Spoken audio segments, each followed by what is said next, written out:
বিখ্যাত সাহাবী হযরত আবু বকর সিদ্দিক রাদিয়াল্লাহু তাআলা আনহু, রাসূলের সবচেয়ে ঘনিষ্ঠ সাহাবী। তিনি একদিন খুব দৌড়িয়ে অস্থির চেহারা নিয়ে খুব পেরেশান অবস্থায় রাসূলের বাড়ির দিকে রওনা হয়েছে। পথিমধ্যে হযরত উমরের সাথে সাক্ষাৎ হয়েছে। ওমর রাদিয়াল্লাহু তাআলা আনহু জিজ্ঞেস করলেন, মা লাকা ইয়া আবা বকর সিদ্দিক, হে আবু বকর আপনার কি হয়েছে, আপনি এত পেরেশান, চেহারা বিষণ্ণ। তিনি বললেন, ওমর আমার খুব ভয় হচ্ছে, আমার মনে হয় আমি মুনাফিক হয়ে গেছি। কেন, কি হয়েছে আপনার, কেন আপনাকে মুনাফিক মনে হচ্ছে? তিনি বললেন, যখন রসুলের সান্নিধ্যে থাকি তখন দুনিয়া, স্ত্রী, সন্তান খুব তুচ্ছ মনে হয়, কিন্তু রসুলের সান্নিধ্য ছেড়ে বাড়ি যাওয়ার পরে আবার স্ত্রীর মহব্বতটা অন্তরে আসে, সন্তানের মহব্বতটা আসে, ইমানের লেয়ারটা কম হয়ে যায়। এই যে রসুলের সামনে আমার মনের এক হালাত হয়, দূরে গেলে আরেক রকম অবস্থা হয়। আমার তো মনে হয় এটা মুনাফিকের আলামত, আমি মুনাফিক হয়ে গেছি। হযরত ওমর রাদিয়াল্লাহু তাআলা আনহু বলেন, আবু বকর সিদ্দিক আপনার যে অবস্থা হয়, পরিবারের সদস্যদের কাছে গেলে একরকম হয়, নবীজির কাছে গেলে আরেক রকম হয়, এই অবস্থা তো আমারও একই অবস্থা। এবার চলেন তাহলে আমিও যাই রসুলের কাছে। আমার তো মনে হয় আমি নিজেও মুনাফিক হয়ে গেছি। পেরেশান হয়ে আবু বকর ওমর দৌড়িয়ে রসুলের কাছে গেলেন। নবীজি সাল্লাল্লাহু আলাইহি সাল্লামের কাছে গিয়ে বলেন, ইয়া রাসূলুল্লাহ আমাদের তো মনে হয় আমরা মুনাফিক হয়ে গেছি। রসুল বললেন, কেন, কি হয়েছে? তারা বলেন, আপনার সান্নিধ্যে থাকার পরে ইমানটা খুব তাজা থাকে, কিন্তু আপনার সংসার ছেড়ে দিয়ে একটু দূরে গেলে অবস্থা এমন হয়, দুনিয়ার মহব্বত অন্তরের মধ্যে ঢুকে যায়, স্ত্রী সন্তানের মহব্বত ঢোকে। হুজুর বললেন, দুনিয়ার মহব্বত যখন অন্তরে ঢোকে এটা কি তোমাদের কাছে খারাপ লাগে? সাহাবায়ে কেরাম বলেন, এত জঘন্য খারাপ লাগে, মাঝে মাঝে মনে হয় জীবনটাকে শেষ করে দেই। আল্লাহর হাবিব সাল্লাল্লাহু আলাইহি সাল্লাম বললেন, দুনিয়ার মায়া অন্তরে আসার পরে যখন তোমাদের খারাপ লাগা শুরু হয়, এটাই হচ্ছে ঈমানের আলামত। সুবহানাল্লাহ বলেন, তোমার মধ্যে ঈমান আছে, এটা ঈমানের আলামত। আল ঈমানু ইয়াজদাদু ওয়া ইয়ানকুস, ঈমান বাড়ে, ঈমান কমে, তবে এটা মুনাফিক হওয়ার কিছু নয়। যেমন মহাগ্রন্থ আল কোরআনে আল্লাহ পাক বলেন, ইন্নামাল মুমিনুনা আল্লাযীনা ইযা যুকিরাল্লাহু ওয়াজিলাত কুলুবুহুম ওয়া ইযা তুলিয়াত আলাইহিম আয়াতুহু যাদাতুহুম ঈমানা ওয়া আলা রাব্বিহিম ইয়াতাওয়াক্কালুন। সূরা আনফালে আল্লাহ ঘোষণা করে বলছেন, প্রকৃত ঈমানদার তো তারা, ইন্নামাল মুমিনুনা আল্লাযীনা ইযা যুকিরাল্লাহ, যাদের সামনে আল্লাহর নামের জিকির করা হলে ওয়াজিলাত কুলুবুহুম, অন্তরটা নরম হয়, বিগলিত হয়ে যায়। ওয়া ইযা তুলিয়াত আলাইহিম আয়াতুহু, আল্লাহর আয়াত যখন তাদেরকে তেলাওয়াত করে শোনানো হয়, যাদাতুহুম ঈমানা, তাদের ঈমানটা বেড়ে যায়। কোরআন শরীফের আয়াত প্রমাণ করে কোরআনে কারিমের তেলাওয়াত শুনলে ঈমান বৃদ্ধি পায়। সুবহানাল্লাহ বলেন, এটা কোরআন শরীফের আয়াত বলছে, কোরআনের আয়াত শুনলে কি বেড়ে যায়? ঈমান বৃদ্ধি পায়। আল্লাহর জিকির শুনলে অন্তর নরম হয়, আল্লাহর জিকির করলে অন্তর পরিতৃপ্ত হয়। আচ্ছা, এই যে আমরা যে দেহ নিয়ে বসবাস করছি দুনিয়াতে, এই দেহের একটা খোরাক আছে না? এই দেহের খোরাক হচ্ছে, এর খাবার দিতে হয়, পানি দিতে হয়, অক্সিজেন দিতে হয়, বিশ্রামে রাখতে হয়। সারাদিন পরিশ্রম করার পরে আপনার অজান্তেই চোখ দেখবেন ঢলে পড়তেছে, ঘুম আসতেছে। দেহের খোরাক, কিসের খোরাক? দেহের খোরাক। সাহাবায়ে কেরাম রাদিয়াল্লাহু তাআলা আনহুম আজমাইন, তাদের মধ্যে কিছু সংখ্যক সাহাবীরা সিদ্ধান্ত নিলেন, যে নবীর জীবনে কোনো গুনাহ নাই, সেই নবী সাওমে বিসাল করে। মুহাম্মদ সাল্লাল্লাহু আলাইহি ওয়াসাল্লাম মাঝে মাঝে লম্বা সময় একটানা রোজা রাখতেন।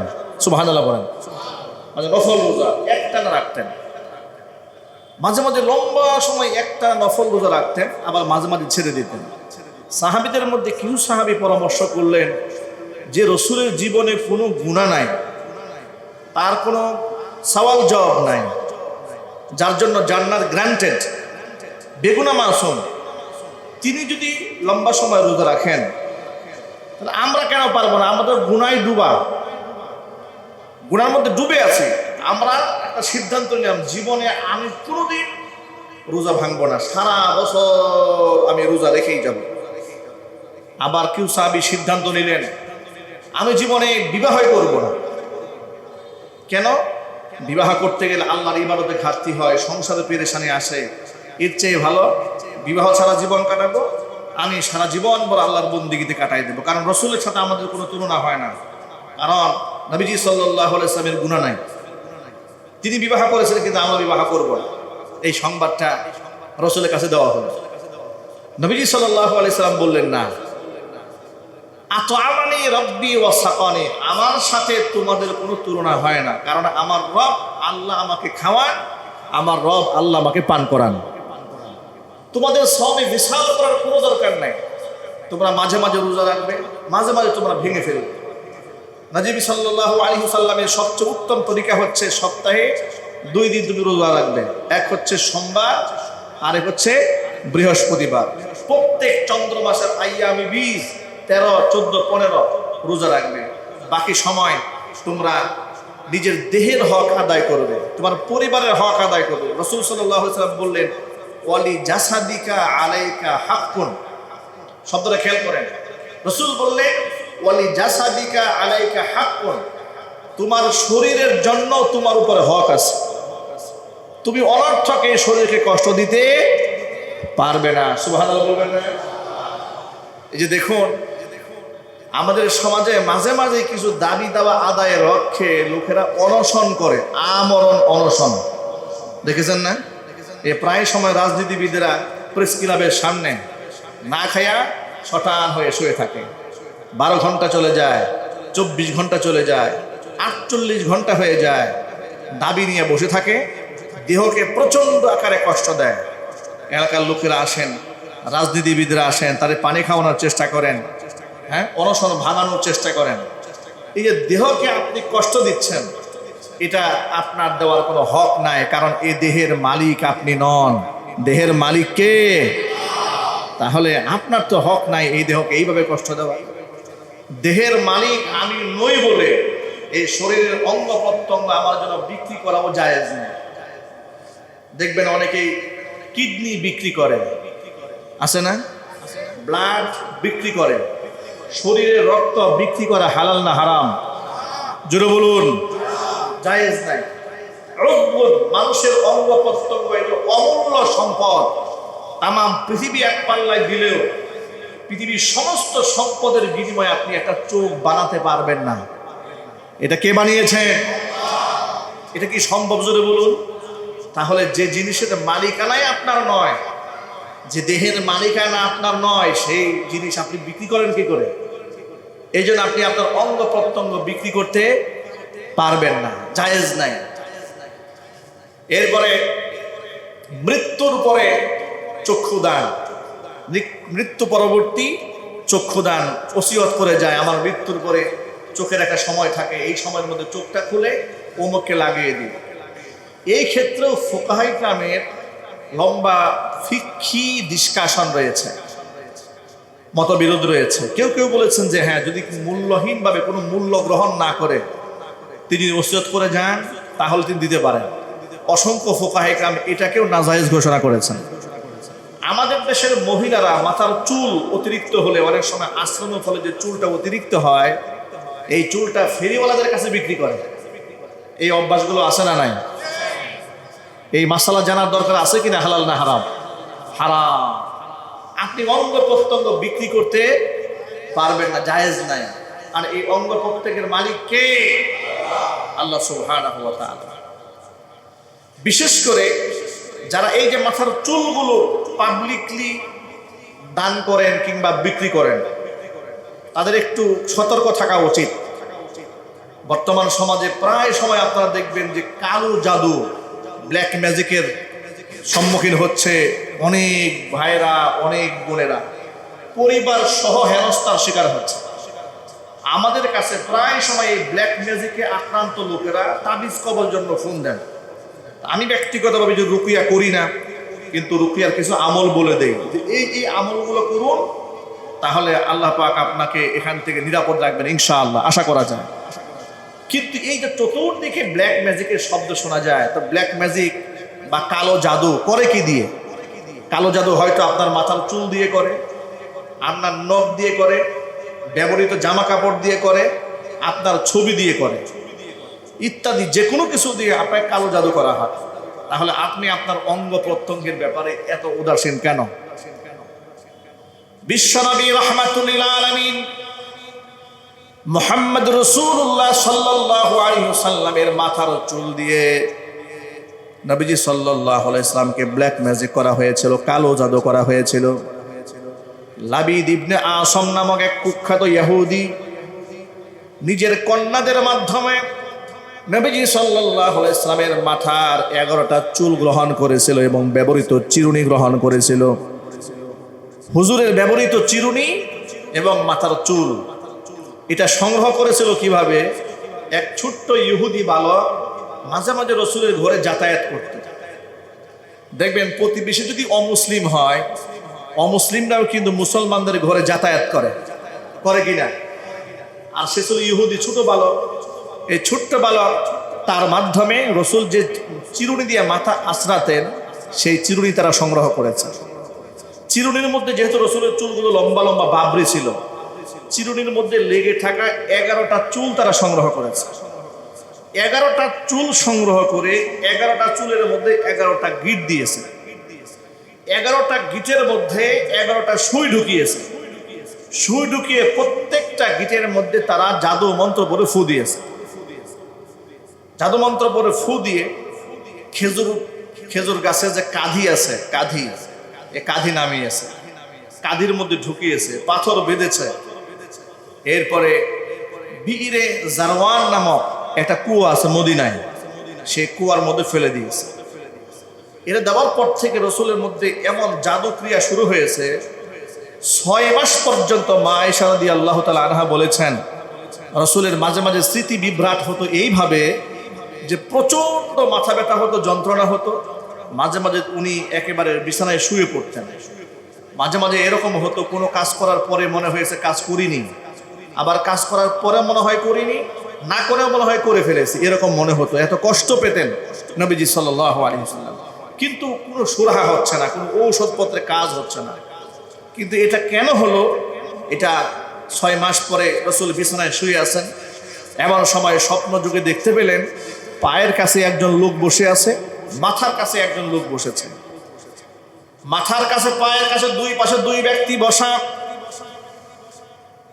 একে অপরকে প্রশ্ন করে বলছেন এই লোকটার কি হয়েছে? আরেকজনের জবাব দিয়ে বলছেন ইনাকে জাদু করা হয়েছে। আবার প্রশ্ন করেন কিভাবে জাদু করা হলো? বলছেন জাদু তো এইভাবে করা হয়েছে, তার ব্যবহৃত চিল আর চুরুনি সংগ্রহ করা হয়েছে, 11টা গিট দেওয়া হয়েছে, এক একটা গিটের মধ্যে একটা করে সুই ঢুকিয়ে দেওয়া হয়েছে, জাদু মন্ত্র পড়ে ফুর দেওয়া হয়েছে। কে করলো? লাবিদ ইবনে আসম করেছে তার পরিবারের সদস্যদেরকে নিয়ে। নবীজি সাল্লাল্লাহু আলাইহি ওয়াসাল্লাম সকালবেলা ঘুম ভাঙার পরে হযরত আলী কাররামাল্লাহু ওয়াজহাকে পাঠিয়ে দিলেন, যাও এই কূপটাকে পানিগুলা সেচন করে এরপরে সেখান থেকে তোমরা এই তাবিজটা বের করে নিয়ে আসো। সেখানে তিনি চলে গেলেন। হযরত আলী কাররামাল্লাহু ওয়াজহা চলে গেলেন, আম্মার ইবনে ইয়াসির রাদিয়াল্লাহু তাআলা আনহু সহ আরেকজন চলে গেলেন, 3 জন ব্যক্তি গেলেন। যাওয়ার পরে কুয়ার পানিগুলা সেখান থেকে নিষ্কাশন করলেন, সেখান থেকে তাবিজটা বের করে আনলেন। একটা একটা করে তাবিজ এনে যখন বাঁধনগুলা খোলা হচ্ছিল, সুইগুলো বের করা হচ্ছিল, এমন সময় নবীজি সাল্লাল্লাহু আলাইহি ওয়াসাল্লামের মাথাটা আস্তে আস্তে হালকা হতে শুরু হয়ে গেল। জিবরাইল আলাইহিস সালাতু ওয়াস সালাম রসুলকে ঝাড়ফুঁক করার জন্য 2টা সূরা নিয়ে নাজিল হয়ে গেলেন। একটা সূরার নাম সূরাতুল ফালাক আর একটা সূরার নাম সূরাতুন নাস। আল্লাহ নবী সাল্লাল্লাহু আলাইহি ওয়াসাল্লামকে আল্লাহ পাক 2টা সূরা উপহার দিলেন। কুল আউযু বিরাব্বিল ফালাক মিন শাররি মা খালাক ওয়া মিন শাররি গাসিকিন ইযা ওয়াকাব ওয়া মিন শাররিন নাফাসাতি ফিল উকাদ ওয়া মিন শাররি হাসিদিন ইযা হাসাদ। নবীজি সাল্লাল্লাহু আলাইহি ওয়াসাল্লামের কাছে সূরা ফালাকের 6টা আয়াত, সূরা ফালাকের 5টা আয়াত, সূরা নাসের 6টা আয়াত, মোট 11টা আয়াত নাযিল করে দিলেন আল্লাহ তাআলা। জিবরাইল আলাইহিস সালাতু ওয়াস সালাম একটা করে আয়াত পড়ে পড়ে নবীজি সাল্লাল্লাহু আলাইহি সাল্লামকে ফুৎকার দিচ্ছিলেন। একটা করে বাদন খোলা হচ্ছিল, একটা করে আয়াত তেলাওয়াত করা হচ্ছিল। 11টা আয়াত যখন পড়া হলো, 11টা বাঁধন খুলে দেওয়া হলো। মহান আল্লাহ তাআলা জাদুর ক্রিয়া নবীজির মাথা থেকে নষ্ট করে দিয়েছে। এই জন্য দুটা সূরাকে বলা হয় সূরাতুল মুআউযিজাতাইন। একটা হচ্ছে সূরাতুল ফালাক, একটা হচ্ছে সূরা নাস। এই আয়াত দ্বয় নাজিল হওয়ার পরে আল্লাহর নবী দুই বেলা খুব আমল করতেন এই সূরার উপরে, বিশেষ করে ফজরের নামাজের পরে, আর এক হচ্ছে ইশারের নামাজের পরে ঘুমানোর পূর্বে। ঘুমানোর পূর্বে আল্লাহর নবী নিজে সূরা ফালাক তেলাওয়াত করতেন, সূরা নাস তেলাওয়াত করতেন, সূরাতুল বাকারার শেষ 3টি আয়াতে কারিমা তেলাওয়াত করতেন। এরপরে আউযু বিকালিমাতিল্লাহি তাম্মা মিন কুল্লি শাইতানিন ওয়া হাম্মা ওয়া মিন কুল্লি আইনিল লাম্মা পড়তেন। নিজের হাতে ফু দিতেন, ফু দিয়ে নিজের শরীর নিজে যতটুকু পর্যন্ত স্পর্শ করা যায় এইভাবে নিজেকে নিজে ঝাড়ফুঁক করে জাদু থেকে, বদনজর থেকে, কুনজর থেকে আল্লাহ নবী নিজেকে হেফাজত করতেন। চিৎকার দেখুন সুবহানাল্লাহ। এখন এই কথাগুলো আপনাদের কাছে বলার উদ্দেশ্যটা কি? বলার উদ্দেশ্য হলো, একটু চিন্তা করেন, যাকে ফেরেশতারা পাহারাদারি করে, যিনি আল্লাহর হুকুমের বাহিরে চলেন না, পৃথিবীর শ্রেষ্ঠ মানুষ, শ্রেষ্ঠ নবী, যার মর্যাদা এতটা আকাশচুম্বী, ওয়া রাফা'না লাকা যিকরাক, আসমানের ফেরেশতারা মেঘমালা দিয়ে প্রচন্ড রৌদ্রে যাকে ছায়া দান করেন, যিনি হাত দিয়ে ইশারা করলে চাঁদ দ্বিখণ্ডিত হয়ে যান, কিয়ামতের ময়দানে যিনি সুপারিশ না করলে বিচার কার্য শুরু হবে না, যিনি জান্নাতের দরজায় টুকা না দিলে জান্নাতের দরজা উন্মুক্ত করা হবে না, ইহুদিরা পর্যন্ত তার মাথার মধ্যে জাদুকে সৃষ্টি করেছিল। তাহলে ফাআইনা নাহনু মিন যালিক, আমরা আপনা কোথায়? আমাকে ধ্বংস করার জন্য যথেষ্ট এই সমস্ত ব্ল্যাক ম্যাজিক, এই সমস্ত কালো জাদু। এখন প্রশ্ন হচ্ছে, মুহাম্মদ রাসূলুল্লাহ সাল্লাল্লাহু আলাইহি সাল্লামের সাথে এই কাজটা করেছিল কারা? করেছিল ইহুদিরা। লাবিদ ইবনে আসম, কুখ্যাত ইহুদি, সেই কাজটি করেছিল। আবার মুহাম্মদ সাল্লাল্লাহু আলাইহি সাল্লামকে শুধুমাত্র মাথার মধ্যে জাদু করেই হত্যা করতে চেয়েছে তা নয়, আল্লাহর নবী সাল্লাল্লাহু আলাইহি সাল্লামকে খাবারের মধ্যে বিষ মিশিয়ে হত্যা করতে চেয়েছিল ইহুদিরা। আজকে আপনাদের কাছে একটা বিষয় খুব পরিষ্কার করে বলে দিতে চাই, আজকে গোটা দুনিয়াব্যাপী মুসলমানদের বিপদ নেমে এসেছে, এর বড় কারণ মুসলমানরা বন্ধু চিনতেও ভুল করেছে, মুসলমানরা শত্রু চিনতেও ভুল করেছে। ঠিক না ভাই? ঠিক বলেন। মুসলমানরা বন্ধু বানিয়েছে মুশরিকদেরকে, বন্ধু বানিয়েছে ইহুদিদেরকে, শত্রু বানিয়েছে মুসলমান একে অপরকে। এক মুসলিম দেশ আরেক মুসলিম দেশের সাথে খুব একটা সম্পর্ক না থাকলেও ইহুদি খ্রিস্টানদের সাথে সম্পর্কের কোনো শেষ নাই, মুশরিকদের সাথে বাণিজ্যিক সম্পর্কের কোনো শেষ নাই। এই অবস্থা আছে না নাই? আরো যদি বলতে হবে আছে না নাই? আছে। গোটা দুনিয়ার মধ্যে ইহুদিরা মুসলমানদের নিকৃষ্ট দুশমন। মুহাম্মদ সাল্লাল্লাহু আলাইহি ওয়াসাল্লামকে তারা একাধিকবার হত্যা করতে চেয়েছে, খাবারের মধ্যে বিষ মিশিয়ে দিয়েছে ইহুদি।